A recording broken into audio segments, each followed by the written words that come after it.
Welcome to Battle Analysis, where I give you a quick rundown of important battles from history. Today we're going to be discussing the Battle of Yorktown.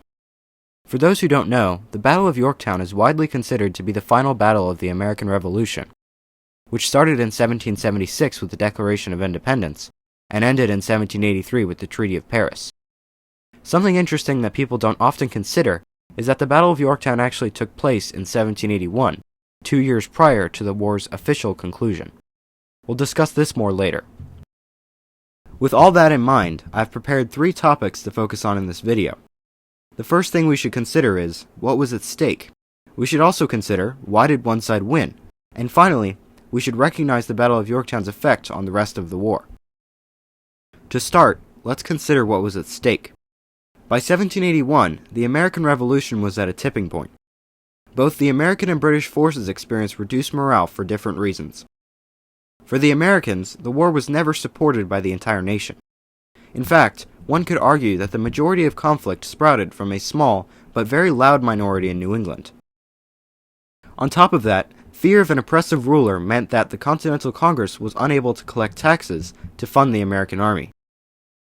As a result, many soldiers were left without shoes on their feet, without reasonable rations, and even without the pay they had been promised. For the British, there were a few reasons the war seemed futile. For one, the nation of Britain was already deeply in debt after the 7 Years' War, and began to doubt the purpose of regaining America. It seemed silly to carry on fighting a nation that would likely exchange with Britain almost identically, regardless of the outcome of the war. There was also the matter of fighting on offense across the world. The odds seemed hopeless. In fact, by the time the British secured victory at the famous Battle of Bunker Hill and counted 150 American dead, 60,000 American babies were born in the meantime. As we can see, both sides had their vulnerabilities, which only needed to be exploited by effective leadership. So now we should begin to consider why one side came out victorious at the Battle of Yorktown. At such a vital point in the war, with each side ready to capitulate, it was the perfect time to deal a finishing blow. And that was exactly what American General George Washington was looking for in 1781. At this point in the war, American forces had received significant support from France.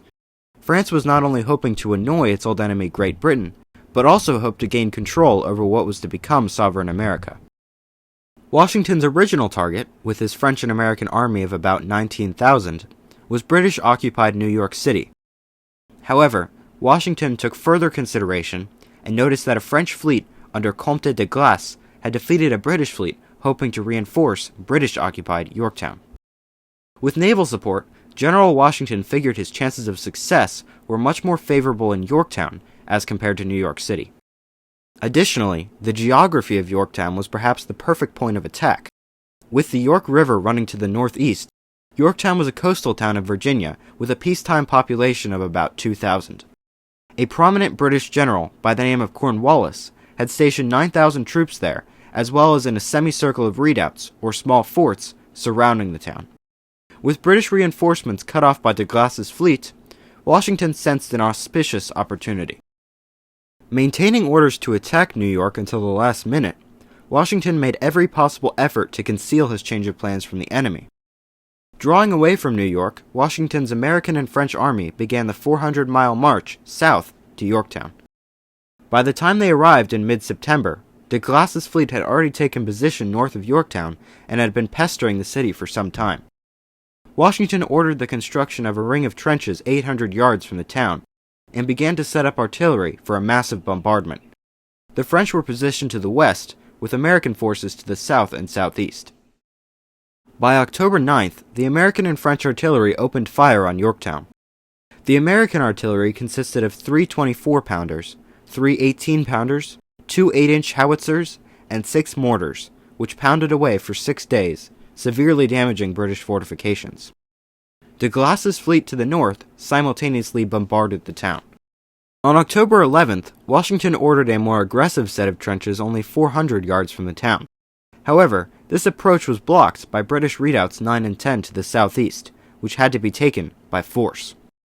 Construction began on the new trenches nonetheless, and on October 14th, American forces assaulted Redoubt 10 with a bayonet charge.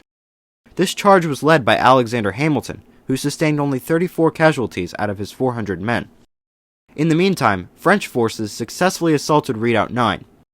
With the new line of trenches secured, British artillery in the redoubts was turned around and pointed at the town. In this way, artillery and musket fire pressed closer to British lines.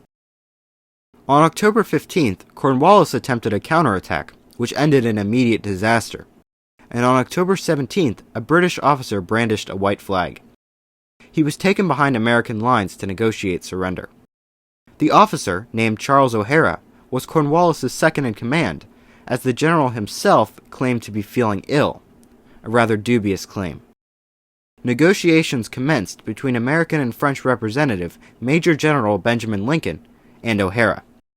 An honorable surrender was refused, as Americans had not received that liberty at the Battle of Charleston earlier in the war. Perhaps Cornwallis could have continued fighting, but realizing that his force was surrounded and outnumbered 2-1, the surrender of almost 7,500 men was the only realistic option. At last, we must consider what effect this sweeping victory had on the rest of the American Revolution. The Battle of Yorktown was exactly the crushing blow that Washington had hoped for, as seen in the disparity between casualty numbers. The American and French forces only sustained 389 casualties, consisting of 88 killed and 301 wounded. The British, meanwhile, suffered 8,978 casualties, including 142 killed, 326 wounded, and an embarrassing 7,416 captured. While, as mentioned at the beginning of this video, the American Revolution technically went on for 2 more years, there were no more major battles. To prove that Yorktown was effectively the end of the American Revolution, we might consider the words of British Prime Minister Lord North, who said on the matter, quote, "Oh God, it is all over, it is all over," close quote, before resigning a few months later. I hope you've all learned a bit about the Battle of Yorktown today, and I'll see you in the next one.